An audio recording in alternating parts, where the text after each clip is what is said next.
पति ने घर में कदम रखा ही था कि पत्नी ने दूर से ही चिल्लाना शुरू कर दिया, कहाँ थे अब तक, और ये गंदी सी पोटली किसकी उठा कर लाए हो।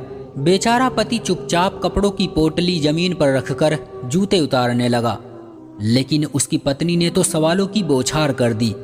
खैर, पति ने थोड़ी सी हिम्मत जुटाई और बोला, वो मैं माँ को लाने गांव चला गया था, इसलिए थोड़ी देर हो गई। और हाँ, माँ अब हमारे साथ। पत्नी पति की बात को पूरा होने से पहले ही उसकी बात काटकर आग बबूला हो गई और जोर से चिल्लाई, क्या कहा? अपनी माँ को यहाँ ले आए हो? हिम्मत कैसे हो गई तुम्हारी?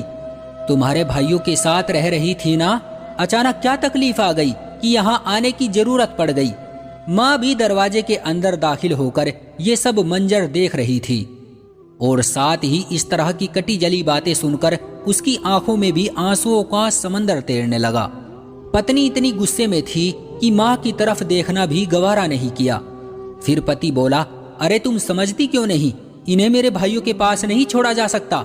पत्नी फिर से चिल्लाई, यहाँ पैसे पेड़ पर नहीं उगते जो तुम माँ को इधर ले आए हो।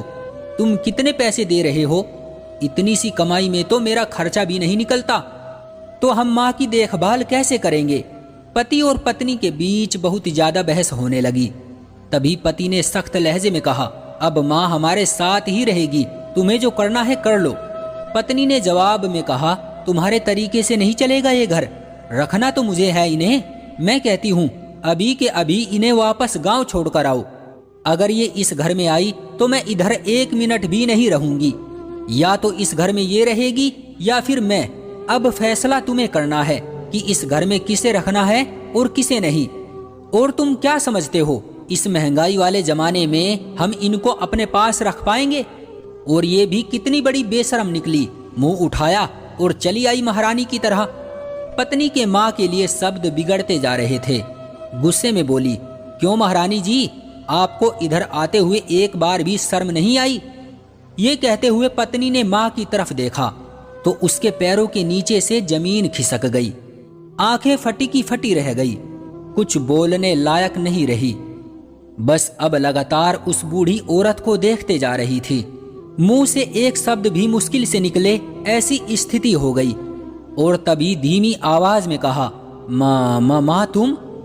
दरअसल दोस्तों, उसका पति अपनी नहीं बल्कि पत्नी की माँ को घर लेकर आया था। फिर उसकी बूढ़ी माँ रोती हुई आवाज में बोली, बेटी, तुम्हारे भैया और भाभी ने मुझे धक्के मार मार कर घर से निकाल दिया और मेरे पास तुम्हारा नंबर तो नहीं था, लेकिन जैसे तैसे करके जब दामाद जी का नंबर मिला तो उन्हें फोन किया। वो सीधे मुझे लेने आ गए। फिर अपने दामाद की तरफ मुंह करके बोली, दामाद जी, शायद मैं गलत घर में आ गई हूँ। बेटी को मैंने फूलों की तरह पाल पोस कर आपको सौंप दिया था, लेकिन वो तो मुझे मिली ही नहीं। शायद मेरे ही संस्कारों में कोई कमी रही होगी। मुझे माफ करना दामाद जी, मैं अब यहाँ नहीं रुक सकती। जिस घर में माँ का इस तरह से अपमान होता है तो वहाँ एक पल भी रहने से अच्छा है कि मैं कहीं किसी फुटपाथ पर जिंदगी गुजर बसर कर लूं। रही बात गुजारे की, जिसने पेट दिया है खाना भी वही देगा। दामाद जी कुछ बोल पाते उससे पहले ही पत्नी रोती हुई माँ के पैरों में गिर पड़ी और रो रो कर माफी मांगने लगी। तभी दामाद बोला, माँ जी, आप यहीं रहेंगी क्योंकि माँ तो माँ होती है, फिर चाहे वो मेरी माँ हो या मेरी पत्नी की। लेकिन एक बात तो है माँ जी, आज मैं बहुत खुश हूँ क्योंकि आज मेरी पत्नी की आंखें खुल गई है। दोस्तों, ऐसा कहा जाता है कि यदि ईश्वर भी माँ का कर्ज चुकाने की कोशिश करे तो वो भी कंगाल हो जाए।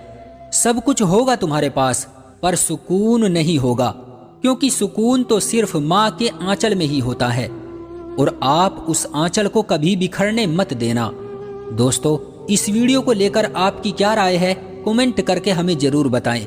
वीडियो को लाइक कर दीजिए और इसी तरह की कहानियां लगातार देखने और सुनने के लिए हमारे चैनल को सब्सक्राइब करके घंटी को दबाकर ऑल पर सेट कर लीजिए ताकि आने वाली वीडियो का नोटिफिकेशन आपके पास तुरंत पहुंचे। मैं मिलता हूं आपसे अगली वीडियो में, तब तक के लिए धन्यवाद।